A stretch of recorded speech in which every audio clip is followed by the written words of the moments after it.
Ladies and gentlemen, welcome to Bangkok University and to our event this afternoon. First of all, I would like to invite our Dr. Thanu Gulachon, President of Bangkok University, to deliver his welcome remarks for this special event. Ladies and gentlemen, Dr. Thanu Gulachon.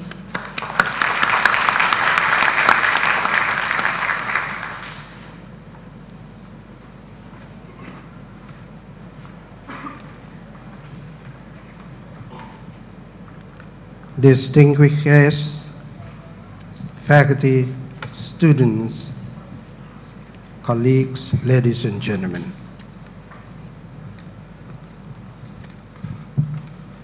Welcome to Bangkok University and to this special lecture, The Economics of Peace by a 2003 Nobel Laureate in Economics, Professor Clive Granger. Bangkok University and the International Peace Foundation co-host today's great event.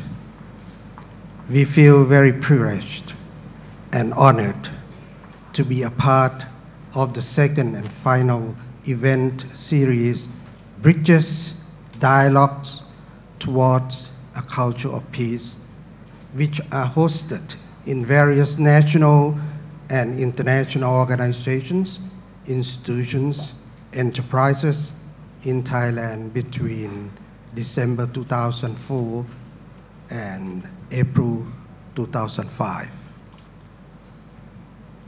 As we look towards the world today, its people, the challenges that we all face in our times, a call goes out to all who have within them the seeds of peace, knowing that we all have common needs and common goals in a rich diversity of expression. I firmly believe that education goes hand in hand with peace. Our children, our future generation should be encouraged to partake in the dialogues of peace. We should encourage them to learn to be open-minded, to be considerate, to listen, and learn to live and understand people around them. Then the bridges will allow us to cross and to reach to other people. Without much further ado, I would like officially declare the opening of this great event, a special lecture entitled The Economics of Peace by our very distinguished speaker, Professor Clive Granger. Thank you very much.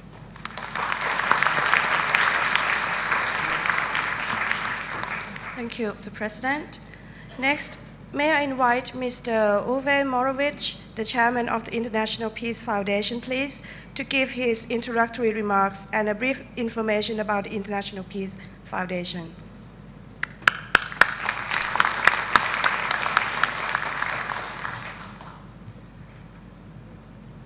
Self-confidence, independence, freedom, respect, open-mindedness, tolerance, curiosity, attentiveness, and humor are some of the basic qualities of the Thai way. These are also basic qualities and principles for dialogue. Dialogue is the first step towards peace. Increasing ethnic, political, religious, and social conflicts and the helplessness to respond to them without further increasing the spiral of violence show us daily peace is not given. It has to be constantly learned, created, and experienced anew. Peace is not a passive state. Peace is a process which needs time and the participation of everyone. Above all, peace begins with education. The seeds of peace need to be planted in schools, in universities, in the new generation. This is why the International Peace Foundation cooperates with 76 institutions, including 23 schools and universities nationwide, as well as with the Ministry of Science and Technology, the Education Society of Thailand, the Science Society of Thailand, and UNESCO, among others. It emphasizes the importance of Thailand's education and scientific community, which interacts with 28 Nobel Laureates for peace, physics, chemistry, medicine, literature, and economics, who have been and will be visiting Thailand as keynote speakers in the Bridges event series. The International Peace Foundation, with its base in Vienna, has not opened a branch or established another Thai foundation, but facilitates and hosts the 250 Bridges events between November 2003 and April 2005 with Thai partners. In doing so, the foundation acts as an independent pool, offering its network of organizations, Nobel laureates, artists and leaders in all parts of society to support peace and education projects of existing Thai institutions with contacts and knowledge. ผู้ได้รับรางวัลโนเบลหลายท่านที่ได้มารวมกิจกรรมในภาคแรกได้ให้คำสัญญาว่าจะกลับมาประเทศไทยเป็นประจำเพื่อร่วมวิจัยและดำเนินโครงการร่วมกับสถาบันต่างๆในประเทศไทยรวมทั้งเชื่อมความสัมพันธ์และความร่วมมือที่จะขยายตัวในวงกว้างทั่วโลกเพื่อให้เกิดความเข้าใจระหว่างกันผ่านการสารเสวนาโดยความเชื่อมั่นในตนเองความเคารพซึ่งกันและกันความใจกว้างความอดทนและความมุ่งมั่นในฐานะที่เป็นเจ้าภาพการจัดโครงการสานสัมพันธ์สู่สันติวัฒนธรรมประเทศไทยนับเป็นผู้สร้างแรงบันดาลใจอย่างมากให้กับทุกคนที่ได้รู้สึกซาบซึ้งและจะมีโอกาสได้สัมผัสกับภูมิปัญญาในวิถีไทยในโอกาสนี้ผมขอขอบคุณดร.ธานูบุญลชนอธิการบดีมหาวิทยาลัยกรุงเทพและพันธมิตรทุกท่านสำหรับความร่วมมืออันน่าประทับใจในงานจัดงานนี้ I would like to express my deepest gratitude and thanks also to Dr. Prasan Trairat Warakun, who came today. He's the president of Kasikorn Thai, Kasikorn Bank. And without their help, this whole series would not be possible. So may I thank especially Dr. Prasan.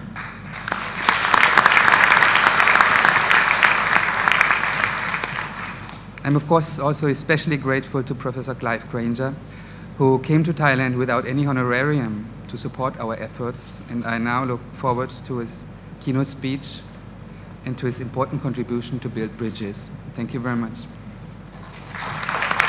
Thank you, Uwe. Thank you. Before we proceed with our lecture today, I would like to introduce our guest lecturer by reading his biography shortly. Professor Clive Granger is a professor of economics at the University of California in San Diego. He was awarded the 2003 Nobel Prize in Economic Science, shared with Professor Robert Ingle, for the development of methods of analyzing economic time series with common trends, known as co-integration.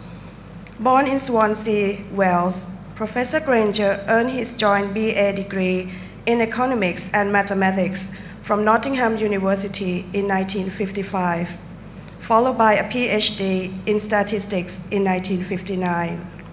After he obtained a Harkness Fellowship at Princeton University, New Jersey, and became Professor of Economics and Statistics at Nottingham University, he went to the University of California, San Diego, to take a professorship in the Economics Department, where he has remained and taken part in building up the econometrics section to become one of the finest in the world.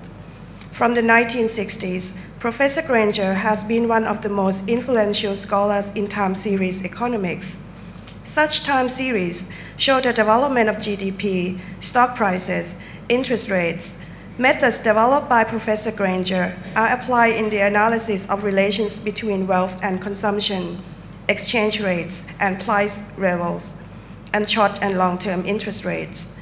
It is said that it is virtually impossible to do empirical work in time series economics without using his methods. Ladies and gentlemen, Professor Clive Granger.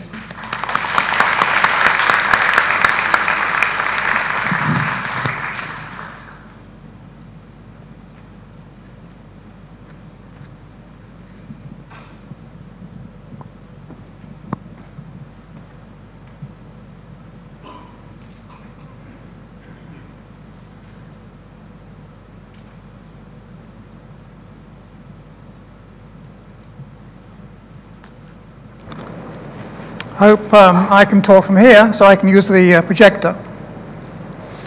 I'd like to thank the organizers of this meeting, the Peace Foundation and everyone from Bangkok University. It's been a nice occasion. When one gets a Nobel Prize,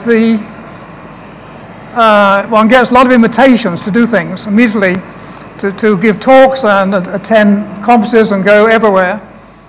One very first invitation I received was from the Peace Foundation to give a talk in Bangkok, Thailand. And I thought, that sounds great. I'd never been there, I should do that. And it was decided to come a year later from the invitation. And I offered a title of Economics of Peace, a topic that always interested me. I'd never worked on the topic. It struck me as a very interesting, important area. And I had a whole year to work on it, so that was that time, and a great idea.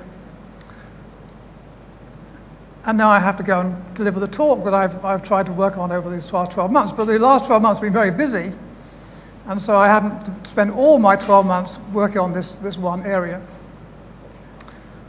As an academic, what you do when you start a new topic is to read the literature. And I thought this was going to be very simple. There'd be a large literature on economics of peace. It turned out there's almost nothing. There's a huge literature on the economics of war. There's a very large literature on the economics of disarmament, the change from war to peace. And even from the Cold War to the post-Cold War period, there was a lot of discussion about that. The benefits, the so-called peace benefit, how big that will be and how quickly it will occur. But virtually nothing on the economics of peace. There's one very famous booklet by Lord Keynes, a very famous British economist, called The Economics of Peace, but in fact it's not about the general topic, it's about a very special aspect of it concerning the request by the victors of World War I for repayments by the losers of World War I, Germany. And Lord Keynes was saying that you shouldn't ask for too much from Germany because you'll ruin their economy. That will have very bad effects, and I'll discuss that later. So there wasn't much literature, and I had to then sit down and think and talk to my friends and worry about how to proceed. So this talk really is not a conclusion. It's not the end of the research in this area. Hopefully it's the beginning. I hope to initiate lots of thoughts about how to enter this topic of economics of peace. Just to convince you that economics is not irrelevant in this whole area, we could think of questions that, or topics where peace had an impact on, where economics had an impact on important areas. So the first one is one is mentioned, where at the end of World War I, I'll come back to that later. The other two cases are where the US production, because the US is such a dominant economy, and has been for some time, US production was so large that the people that it was fighting against was overwhelmed by that production. And the first case was in World War II, where the German U-boats were attacking the shipping across the Atlantic. And the United States' reaction to that was to build new ships so quickly that the U-boats couldn't sink enough ships to stop the flow of materials across the Atlantic. And that seems a very unpleasant way to phrase that, but in fact that won the Battle of the Atlantic, that and some other features. And the other situation was the end of the Cold War, when it said that US production was so enormous and inventive in new armament that Russia just could not keep up with the Cold War and sort of gave up. That was the end of communism. You could argue that economic aspects of the world has big effects on things like peace and war.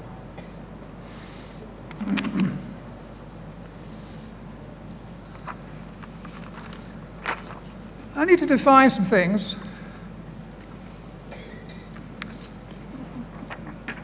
And I should first say that I think virtually everybody would prefer peace to war. I can make that assumption. Maybe a few people in the world who prefer war to peace, but let's assume that they're a tiny minority. And I'm going to define peace as just not war. So I'm going to define peace as the typical situation which most people will expect themselves to be in, and war is the untypical, the unlikely situation. And that's why I think most of the world always thinks about war. War is a surprise, an unfortunate event, a short happening, and then you go back to the regular situation, which is peace. So peace is not war. Now, I'm just going to talk about three types of war. The first that I would call complete war. And that's a war which the whole nation is involved in the war. Everybody's affected, virtually. An example of the world wars and a civil war would be a complete war. So in Europe, Britain's had a civil war, France had a civil war, Russia's had a civil war, the United States had a civil war. These are wars which are devastating wars. Everyone is involved, and the whole nation loses from it. I should apologize for the fact that my upbringing has been in Europe and the United States. I visited Australia, New Zealand, and some other places to some extent. So most of my examples are going to come from that background. My examples will be mostly European, United States centered. And that's just because that's what I know about. And I try and talk about what I know about rather than things I don't know about. I don't always succeed in that, but I try that. I define a partial war as a war in which just part of the nation is involved, but most people are not involved. And so I think of things where you send your military off to do the war for you in some other location. So a very nice example is what the British call the Falklands War. With the Falklands War halfway around, almost totally half around the world, the people in Britain had no connection to that war at all. They read about the newspaper and saw TV accounts, and the Navy and Army, Air Force went off to fight the war for you. And a lot of wars like that, which are partial wars, they can be expensive, they can be devastating certain groups of people, but generally the whole war, people are not involved. And I'll show you some examples in a second. I'm not going to talk about terrorism in this talk, except mention it very briefly. That's a whole big topic on its own. I'm not going to define that as in this war way of saying it. So war is a standard situation, and you typically don't justify peace on economic grounds. Your preference for peace is not because you're going to have a good economy. You prefer peace typically because the society is going to be better for being in peace rather than in war. There is stability. Your family is better off. There's less risk to you and your family. And that's where the preferences come from. The society can be more stable. You can generate arts and music and things better in peacetime than wartime. So we don't justify peace on economic grounds, but nevertheless we can ask the question, what difference is there between a peace economy and a war economy?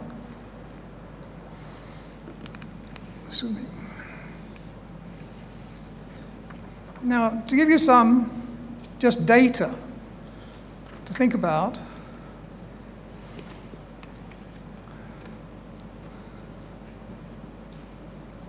These are a listing of some of the wars that took place in the 20th century. And there's a few more down here to which will come in a minute.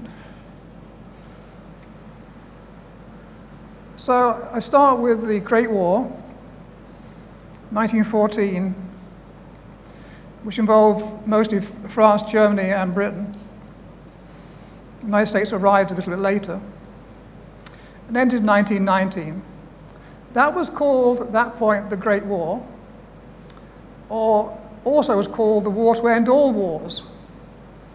You'll see from the listing there it didn't succeed in that objective.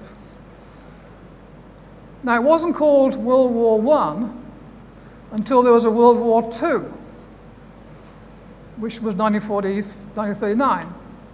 And now the Great War is called World War I. And so henceforth I'll describe them as World War I and World War II. So World War II started in 1939 and ended in 1945. I just put two economic events in this period, with the great stock market crash of 1929, which was preceded the Great Depression, and then the Marshall Plan in 1948-52, which was a plan to try and help the European countries to recover from the Second World War. So these two wars were both complete wars. Everybody in the nation involved were totally impacted by the war. Then, since then, there have been a lot of wars. We've got Korea, Bay of Pigs, which was Cuba, Vietnam, First Iraq War, Afghanistan, Second Iraq War. And I've not put in Panama and Suez and some other wars that took place. So these are all, from the viewpoint of the United States, partial wars. Because the United States just sent their army or their troops to go and fight the war for them. A lot of people were involved in the war, but in fact it was still a distant war. Now, of course, if you're a Korean, this is a complete war.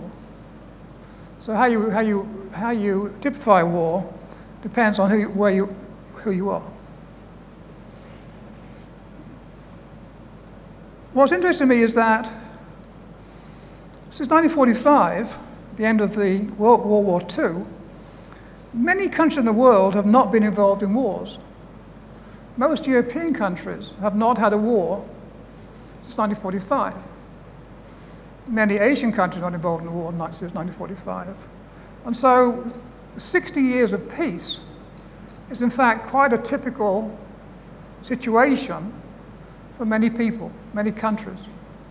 Just some countries have been involved in a lot of wars. The United States have been involved in 6 partial wars, Britain has been involved in 4 partial wars, and so on. But that's just certain countries are involved in a lot of wars, other countries are involved in just a few. Most are involved in none. And so the spread of war and peace is quite different across different nations. And perhaps we can ask questions later, and not necessarily here, about why certain nations do more wars than others, and what are the economic effects of that.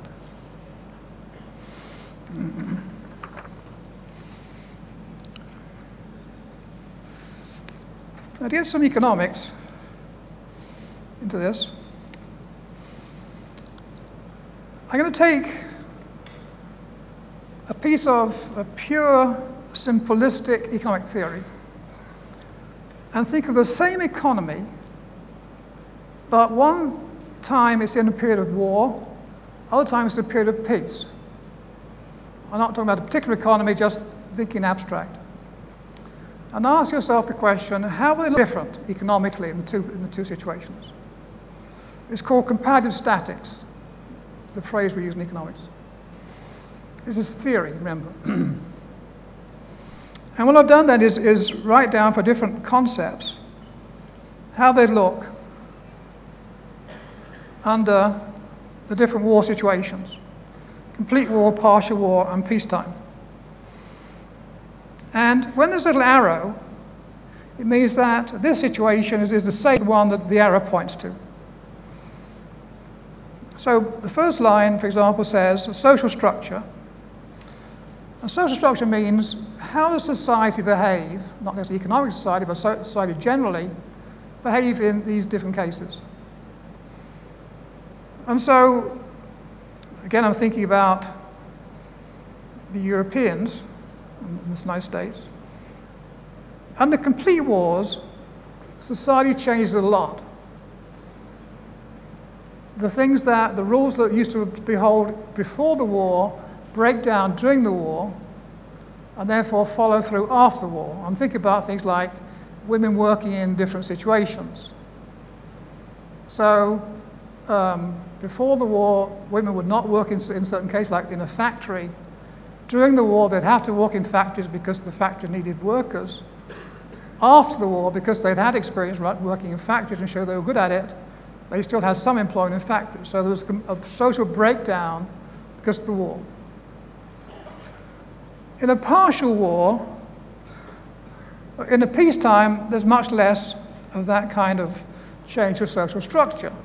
Typically, there's a very slow evolution of that sort of change. And partial wars are more like peacetime, and this category. Let's think of unemployment. Unemployment is typically very low in a complete war. The government employs everybody. All young men are off in the army, fighting or whatever. They're all employed. And so there's no unemployment. And in fact, a lot of women are employed because they have to, again, talk about the European case, to take the place of the men who are off doing other things. And so unemployment is typically very low in a complete war. In a peacetime, unemployment could be anything. It can be low or it can be extremely high in economies, depending just on the way the economy is going. It just happens on the situation in the economy. But typically, unemployment would be much higher in peace. And partial wars, I've just put a question mark, it's not very clear. How about risk levels? It's very important in the economy to ask how risky is the economy, because a lot of decisions depend on the level of risk. And that's reflected by the size of interest rates. If the economy is risky, the interest rates will be high. If the economy is not very risky, interest rates will be low. Well, in complete wars, risk level is high, interest rates are typically high. In peacetime, risk is lower, and typically interest rates are lower. But there can be periods where interest rates are high for other reasons, business cycle reasons and things. And so on, we can go down this list and for different concepts, ask the question, how does the peace economy look different from the war economy? And they're quite different. Exchange rates, for example, are very volatile in a complete war, and all kinds of things can happen under peacetime. Government debt is typically increasing in a complete war, become huge, where on the whole it's more under control in a peacetime, and so on. So we can see differences in theory between complete war periods and peacetime periods. We'd expect the two things to be different. The one thing that is obvious is that this risk level is going to be the major driving difference. Typically, we find that the partial war periods look more like peace in terms of the economy. A partial war, unless it's very big, will not affect the economy in the bad ways that a complete war does.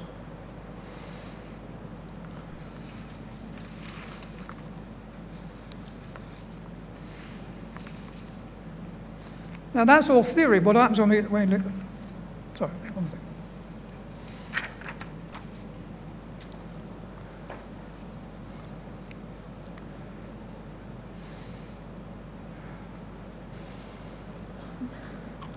One thing that risk does is change the type of investment you do.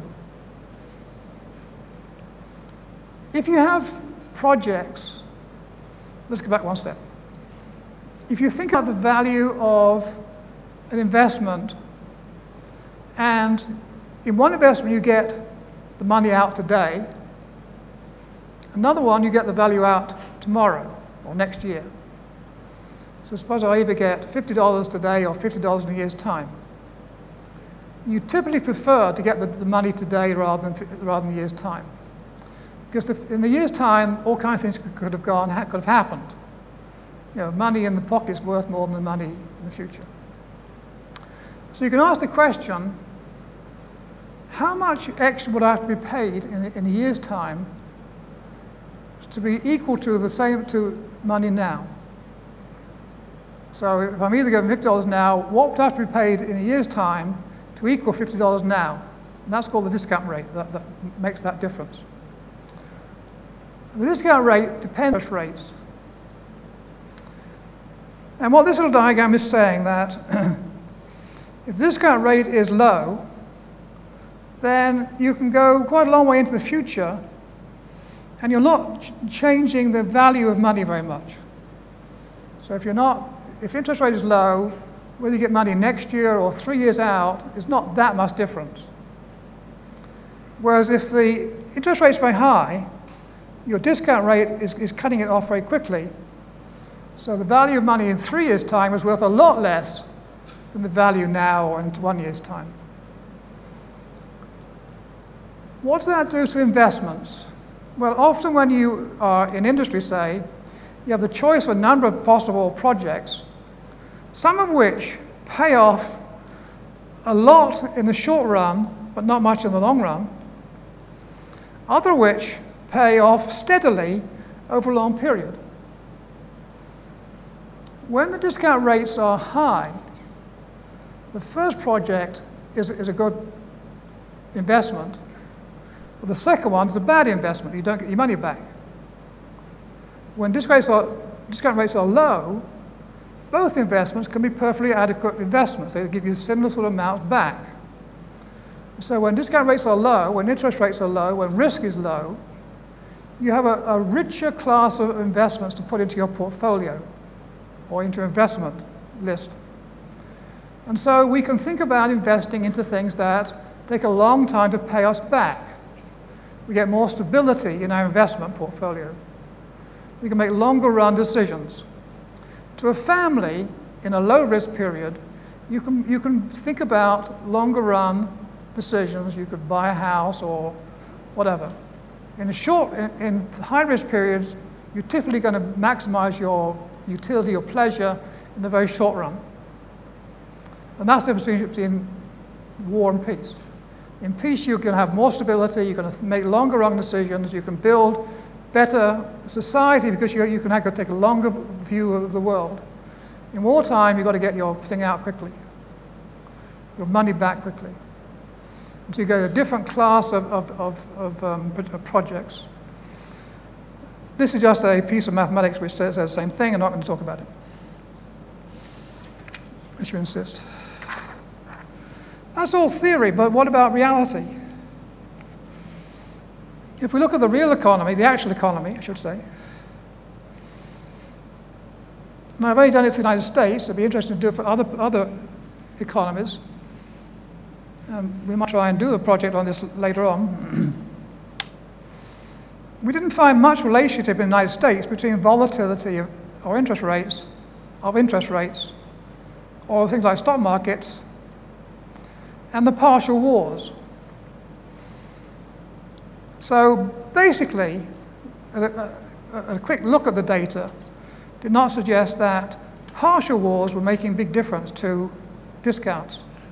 But there's a colleague of mine at another campus of University of California at Riverside, Dr. Marcel Chauvet, and she was using a very advanced technique called Markov switching models, and she did find relationships between volatility of changes of GDP and the start of certain partial wars. What she found was that there was an increased level of risk at the start of these wars, but not during the war. In other words, the thing became risky at the beginning when people got used to the idea of there being a new war starting off. But then once the war was going on for a few months, people reverted back to like a peacetime economy. Their reactions were passive. That didn't work for the Second Gulf War, because at the beginning of the Second Gulf War, there was a period where everyone knew it was going to happen, but it hadn't happened yet. You may recall there was a period where the United States was talking about to the UN, should we go to the UN or not? Should we get permission to go to Iraq and so on? Eventually they did. Everyone knew they were going to do that. And so the market had anticipated this in the volatility of various things. And so you could find that effect in the data. So the actual relationship between risk and volatility in the actual economy is not so clear. We've done another study which looks at just European economies mostly over the 20th century. And this is done using diagrams more than anything else. And here's the countries involved. The first are Germany, France, and Britain, who were the combatants in the First World War. And then look at data from various neighboring states, Belgium, Netherlands, Spain, Italy. And there are two neutral countries, Sweden and Switzerland. One of the things I'm going to look at in this part of the study is that to ask the question, does it pay off to be neutral? Any country can declare itself to be neutral at any time. Let's discuss what neutral means. A neutral country, I mean, you can, within the legal frameworks of the world nations, can be, there's a possibility of being neutral. If you're neutral, what you agree to do is not to participate in a positive or a negative way in any war. So you don't help people in the war, you don't hinder them in the war. So if your neighbors start fighting, you keep on trading with them at exactly the same levels as you were trading before the war. Not more, not less.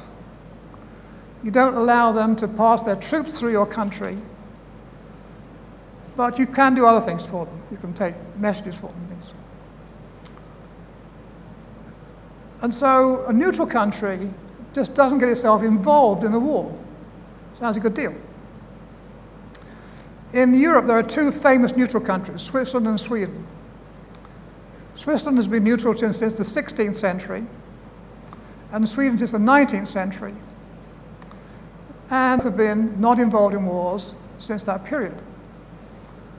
If you're really committed to being neutral, you don't join any organization of states which is mutually supportive, like NATO. Because that means NATO says that if you're attacked, then you'll have to come, I'll come and help you, and if I'm attacked, you must come and help me. If you're a neutral country, you can't do that, and so you don't join these sort of pacts. Switzerland won't even join the United Nations, because they think it's sort of possibly too self-helping. Both Sweden and Switzerland are topographically difficult. Switzerland is very mountainous, and Sweden is very large and flat and swampy and lots of lakes and things, and quite difficult to get around.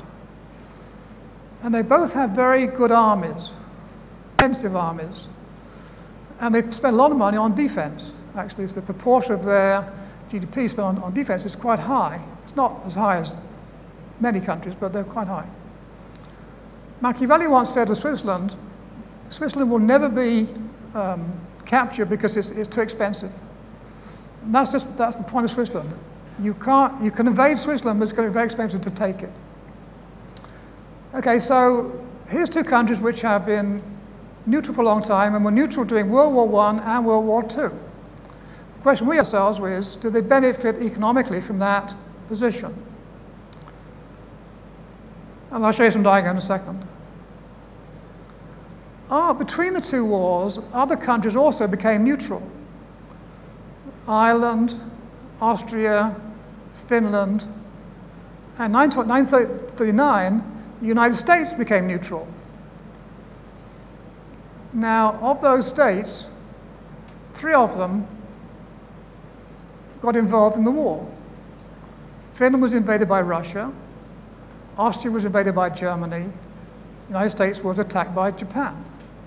So being neutral is not a good defensive strategy.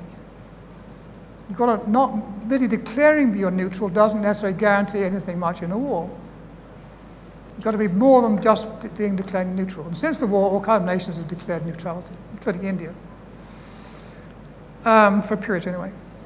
Okay, so what this little study has done is taking the economics figures from various national accounts in Europe, and particularly looked at Sweden and Switzerland. And particularly looked at the World War II, World War I, and the period of the Marshall Plan. The Marshall Plan was, as you know, the period where the United States gave a lot of money to various European countries. Right, I think so.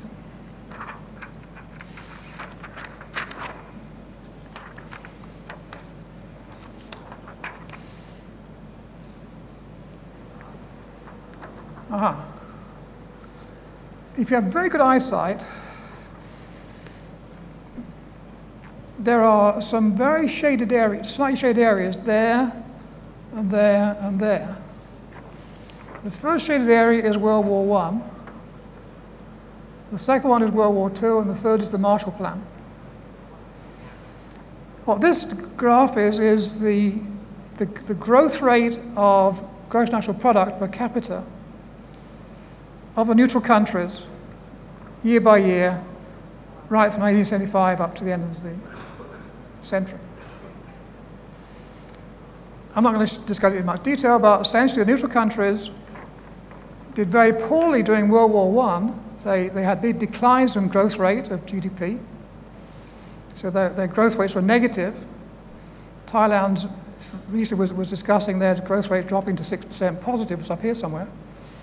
They were going down here negative 12. So being neutral didn't pay off in World War I. However, after World War I, their growth rate was positive and rather stable, except in the middle there where it became negative in the Great Depression. In World War II, the neutral countries had, on the whole, a positive growth rate. In fact, at the end of the war, we were doing very well. And post-war, they remained a steady positive growth rate.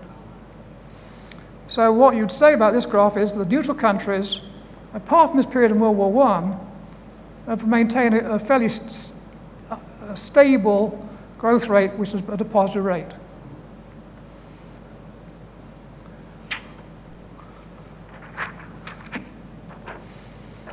How about the combatants?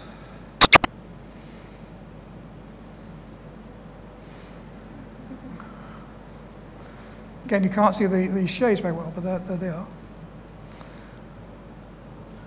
They did not too badly in World War I. They had positive growth rates in World War I. Now, if you're fighting a war, you're not necessarily doing badly economically because you're producing things. You're producing guns and tanks and shells and all kinds of stuff. It's not good stuff, but you're producing it. So your growth rate can be okay if that's where you measure success. I'm not saying you should, but if you did, it kind of doesn't look that bad. But after the war, they got this huge fluctuation, huge lack of stability between the wars. And then in World War II, they in fact started okay, and then they went very negative towards the end, huge decline, minus 15% growth rate.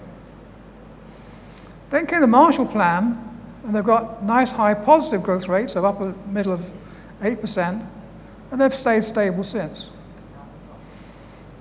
In fact, Germany and Japan, which are the combatants, had amongst the highest growth rates of any country in the world after the war.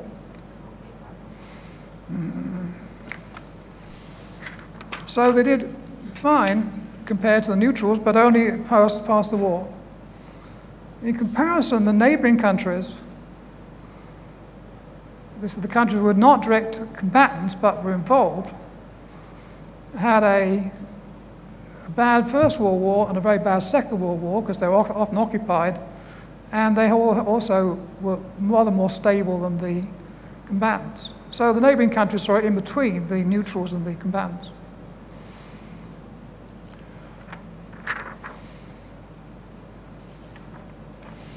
Let me show you one other way of viewing this data. This is of birth rates, not strictly an economic measure. And you can't see that too well, I'm sure. There are 3 plots on there. But you're young, you've got great eyes, so you can see it. Features are essentially that birth rates are declining through the century. That's true of all major economies anyway, through that century. During World War I, that's this first shading area, there are big declines in birth rate, particularly for the combatants. That's this bottom one. And there are declines somewhat for neutrals and somewhat for neighbors. Quite a lot for neighbors. Birth rate's a measure of the society being disrupted. Men are away from home, there are not so many births. And so birth rate goes down during the beginning of a war, during a war. And then, of course, immediately after war, there's the baby boom, which is just here. And so what we're saying is that the combatants had a particularly bad war in terms of birth rate, then they recovered afterwards. The recovery, the baby boom actually is a year late, because immediately in 1918, 1919, we had this worldwide influenza epidemic, where a huge number of people died, including Europe, and so that had bad effects on everything. Then into wars, between the wars, the things just kept on declining. In World War II, there's very little disruption to birth rates. World War II did not affect families anywhere near as much as World War I. In Germany there was more effect, but in France and in Britain, the men were not away from the family anywhere near as much. There was some, but not so, in the same ratio as in the First World War. And in fact, the neutrals we can't see so much, but the neutrals actually have an increase in birth rate during the World War II. I assume there's some immigration going on into Sweden and Switzerland during World War II. That produced the extra birth rate. So birth rate has quite pattern than in World War II than in World War I. And it just shows that these, you can call these both complete wars, they in fact are quite different in nature.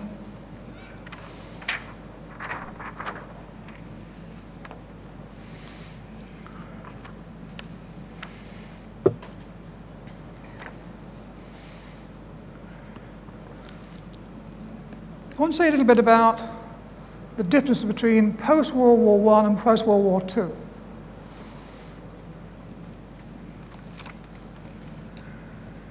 And this is sort of a little history lesson, which I think most of you will be not so interested in, but it's not unimportant. A second.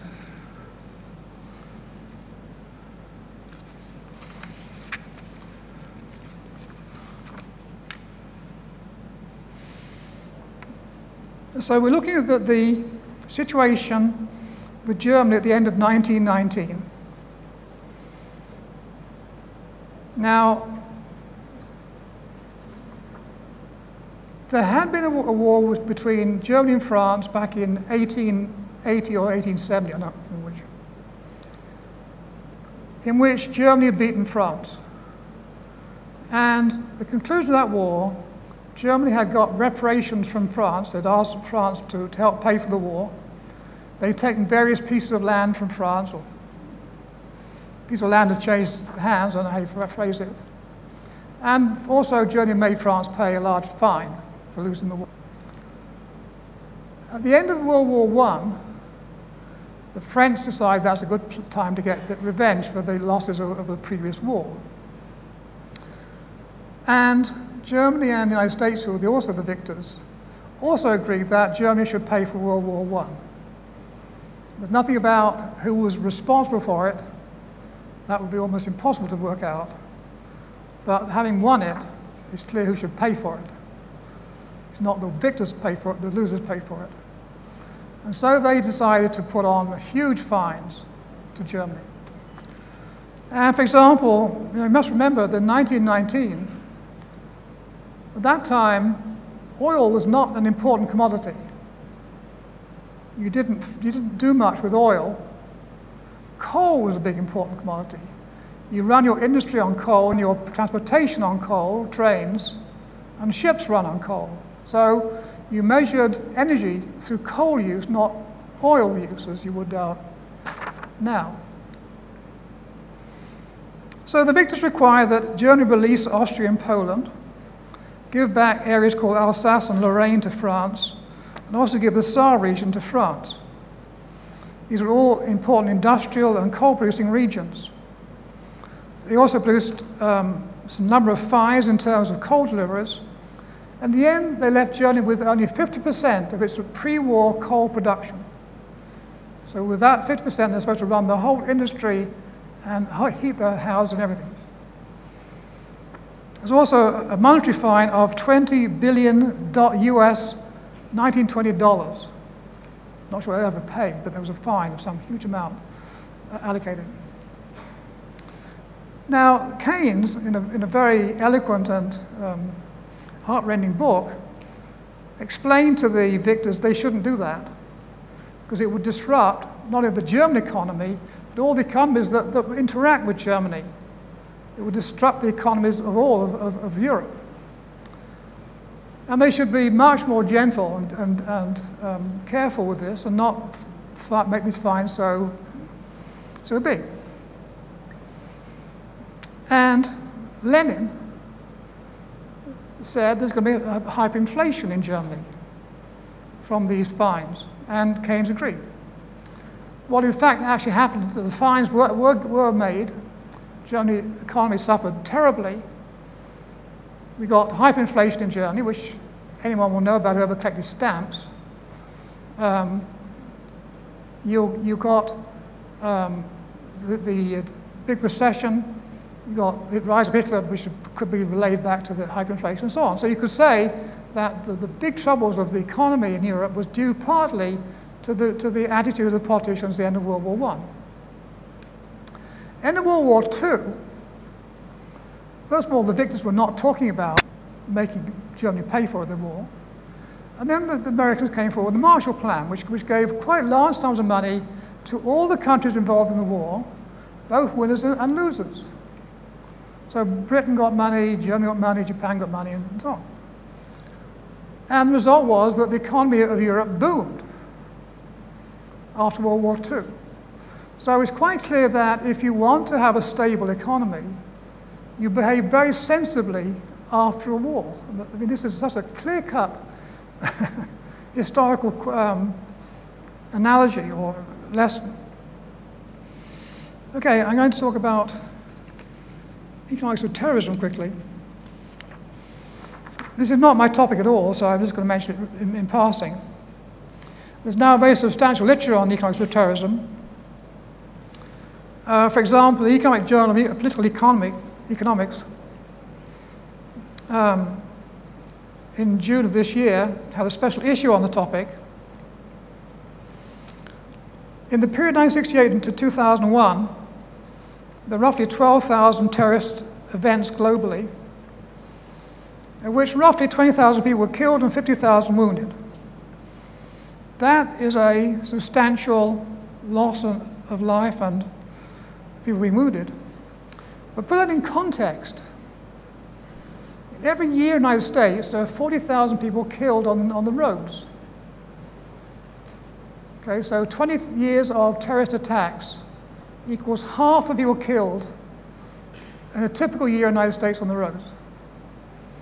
And yet, if you look on the newspapers in the United States, every terrorist attack is going to have a whole page, discussion on the front page, but there's never any discussion of the number of people killed on the roads. And when the annual figures come out, they say, oh, another 40,000 killed this year. And it's on page 73 or something.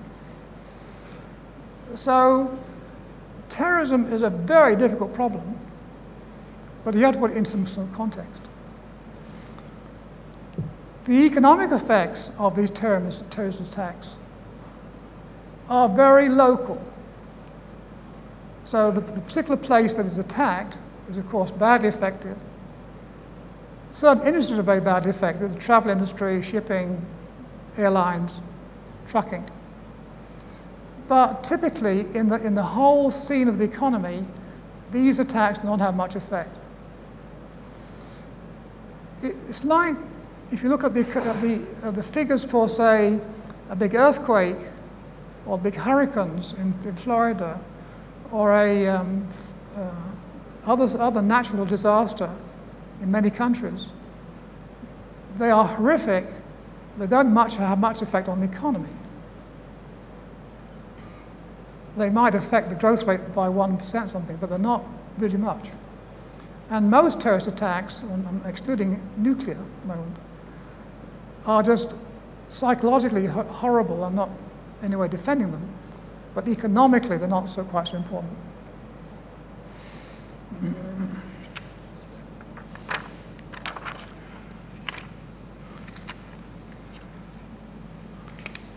Excuse me.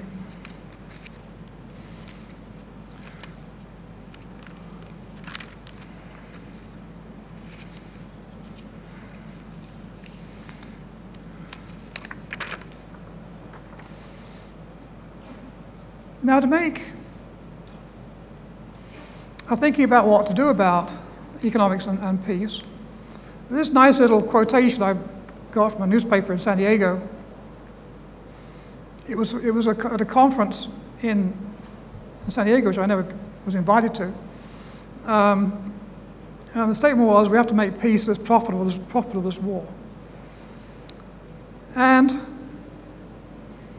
what that's meaning is that people are worried that war is too profitable. Too many people benefit economically from a war, and that's why wars occur. If we could reduce the probability of war, or if we could increase the probability of peace, we would have more peace and less war. Now, wars, of course, don't occur for economic reasons, really. They occur more for political reasons. But nevertheless, this is something we could think about. There was a book called Report from Iron Mountain, 1967, which discussed how you could get the government to spend more money in peacetime, in that way generate things that would make the peace more profitable. But that book turned out to be a hoax. But it did generate a lot of discussion. I won't go through it.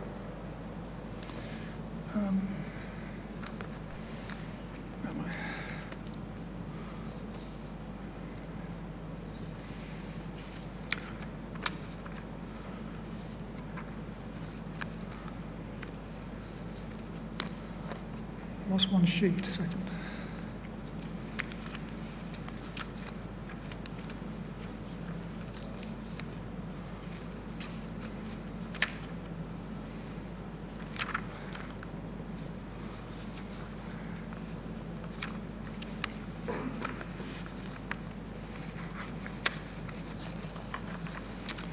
Well,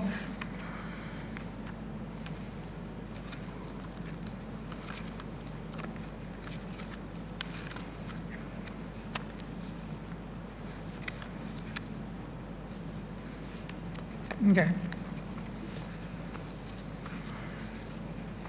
I have a sheet which says that the amount of money spent on the military in the United States is not decreasing through time, but is decreasing as a percent of production in the United States. And so the United States is spending a huge amount of money on military every year. It spends as much money as the top 30 other countries in the world who spend money on military. Enormous amount. But that amount of money is decreasing in terms of percent of GDP. And so it's looking cheaper and cheaper to the United States what it's spending on military.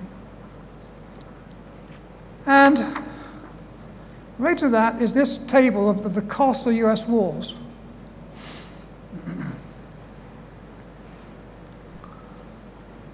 And this comes from an organization who spent a lot of effort getting data on the cost of wars. these costs ignore the costs of deaths and wounded. And you can do an accounting of the value of a death or accounting of a person being wounded. This is purely the physical costs of buying armament and buying gasoline and stuff. And these are all in 2002 dollars. And so this first column is the cost of the war in billions of dollars. This is the cost per person in dollars. And finally, the cost of the war as percent of annual GDP. And so, without spending time on all the details, we go through the Civil War, World War I, World War II, Korea, Vietnam, the First Gulf War, and the Second Gulf War.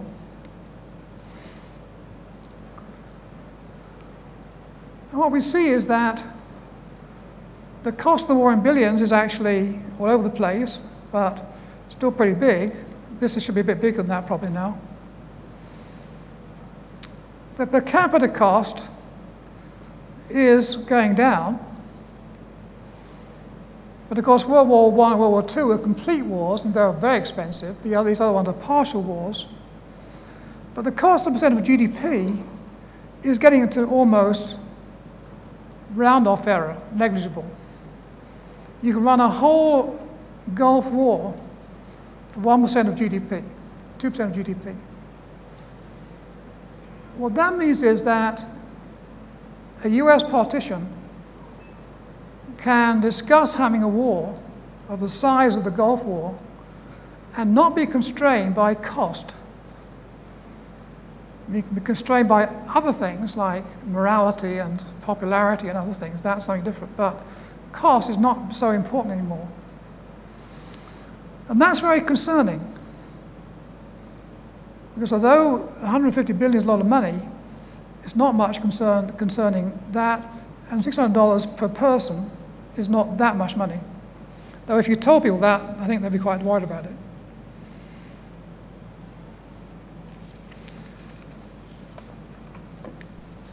Now, it's interesting to know what to do about that. And these are all measured in terms of gross national product or gross domestic product. And these are measures of the wealth of a country. And I would describe that as a Western measure of happiness. You know, in the West, you think of the more money you get, the happier you are, automatically. And that's an idea which is not necessarily shared by most other people in the world. Many other people in the world, anyway. And I think one thing the economists are starting to think about now is alternative measures of well-being. And this is a topic which is a big topic, but is in a very early stage of development. How do you know whether or not someone is better off or worse off today than they were 5 years ago, 10 years ago? Or how do you know someone is better off in one country than another country? The typical person or something. And that's a very difficult question. Measuring the amount of money they get is one way to do it, but it's not a perfect way of doing it. People are trying other ways to do it and just define what is happiness. And one way to do it is to do surveys. And you can do a survey of so-called consumer sentiment and ask how happy or how happy do you feel? Do you feel better off today than you were 2 years ago or something? And some of those surveys are quite useful, but not so easy to go across countries. And people have sort of short memories sometimes. They don't remember quite how well they were off 10 years ago. You're older anyway, you have a different perception. There is a different way to proceed. It's a contingent valuation theory. What you do then is you ask people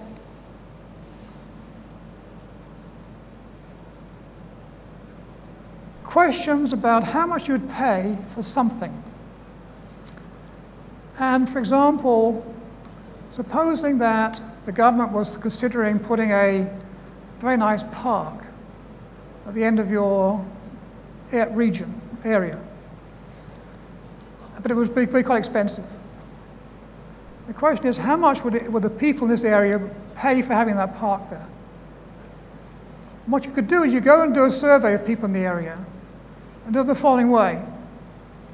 You would randomly select a group of people to go ask questions of.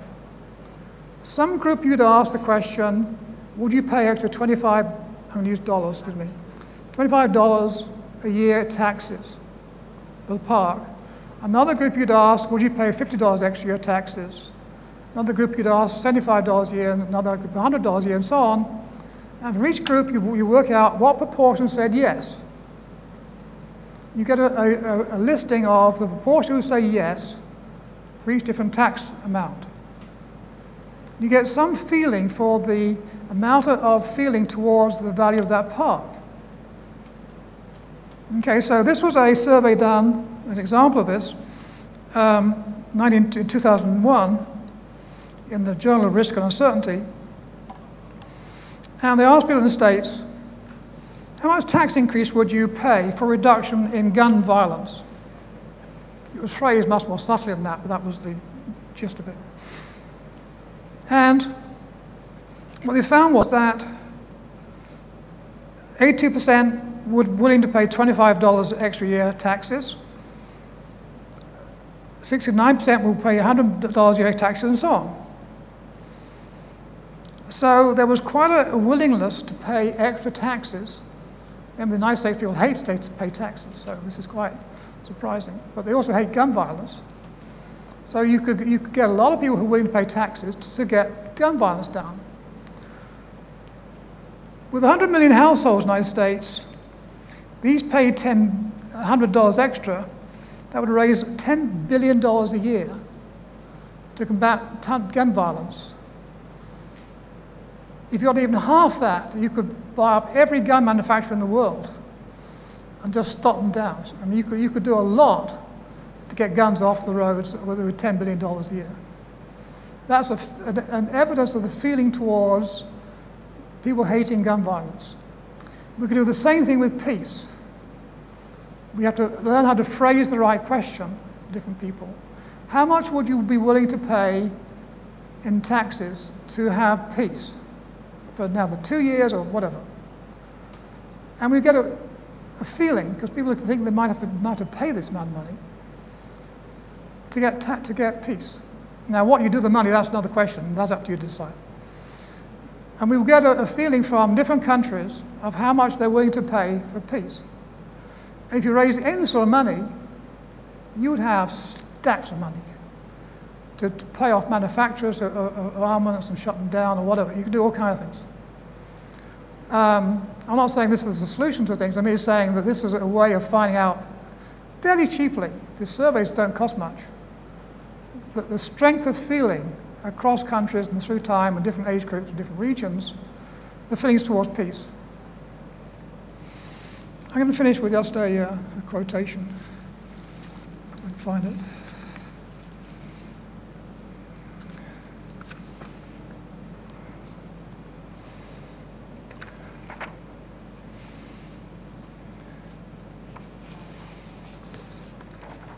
There's a famous book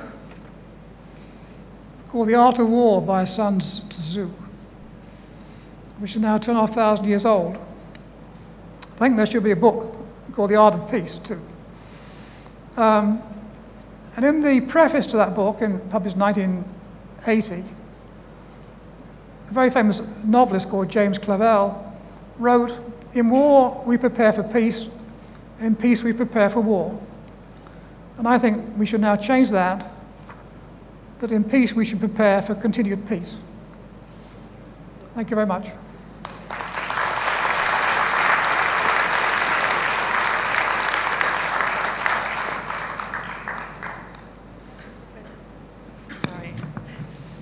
Thank you, Professor Clive. Now we have some time left for the audience to pose any questions you may have to our Professor Clive Granger today. Ladies and gentlemen, please approach the microphone. We already have it there in the middle section.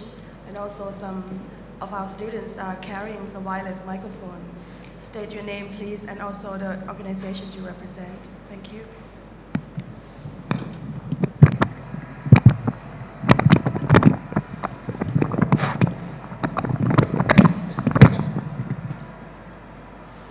My name is Andrew Criswell. I'm in the graduate school at Bangkok University, and I have a question for, in your paper you stated economists should make the general population aware of the full economic costs plus the possible benefits of war. Do you feel the economics profession was silent in voicing concern regarding the buildup of war with Iraq between the summer of 2002 and the spring of 2003? No, I don't signal off any group for doing that. I think the economists are not asking the question about benefits and costs properly. I mean, if every group understood what the costs are going to be, and of course there could be some benefits too, I'm not saying there aren't some benefits, then every group should be aware of what those are. In the discussion that went on, we never discussed the economics of the situation at all. We always discussed rights and wrongs and politics and psychology. I guess the one exception to that is Paul Krugman. In Yes. a number of his editorials in the New York Times, he voiced concerns about the economics of the cost of the war in Iraq and the continuing cost. Oh, but that was the cost of war, not the benefits from peace. Right. Okay, thank you.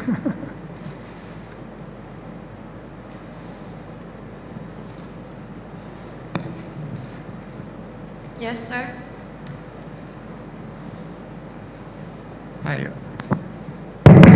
Sorry. David Owen from the University of Maryland here in Bangkok. By the way, I enjoyed your adage on the history aspect of your presentation. Thank you. I wanted to ask you a question.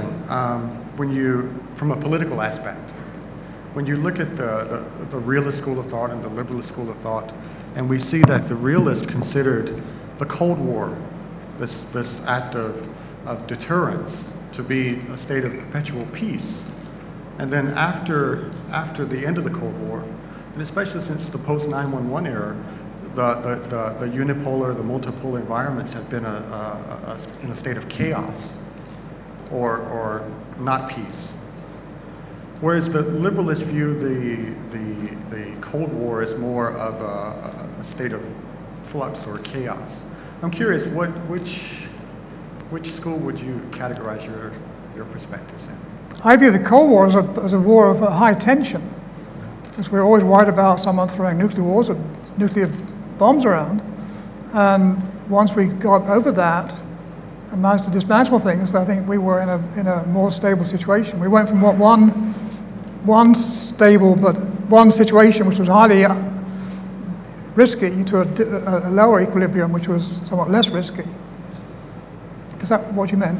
Well, I don't know. I kind of view the unilateral, the unipolar, multipolar environments since the post-Cold War to be quite sporadic, to be focused not so much on peace itself, but more so on the perpetuation of conflict.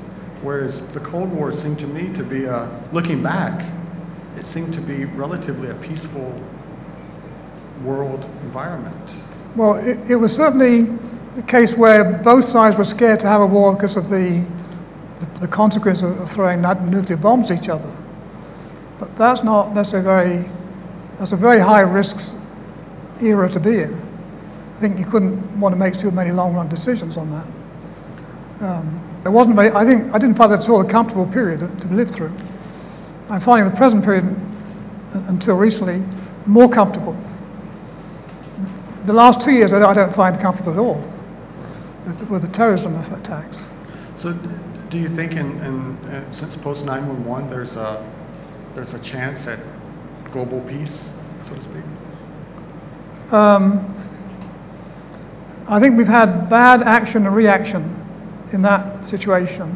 I mean, understandable to some extent. Not the way it's been done, but understandable in psychological terms. I think that the world's in a much worse situation now than we were 3 years ago. To the peace. Thank you very much. Hello.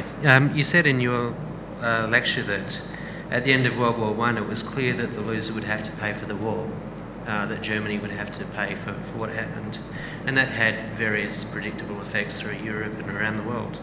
Do you think that is what's happening right now in Iraq and the current situation? Is there any parallel between the two? Not really, because in Iraq, everyone wants to help solve the problem. They're not extracting value from Iraq. I mean, they're going to use the oil, but that's different. They're going to buy the oil. I don't think there's any economic payback being requested from Iraq from this war. On the whole, people are quite anxious to get the whole thing put behind them as a problem, and giving money and help all kinds of ways. Okay, thanks.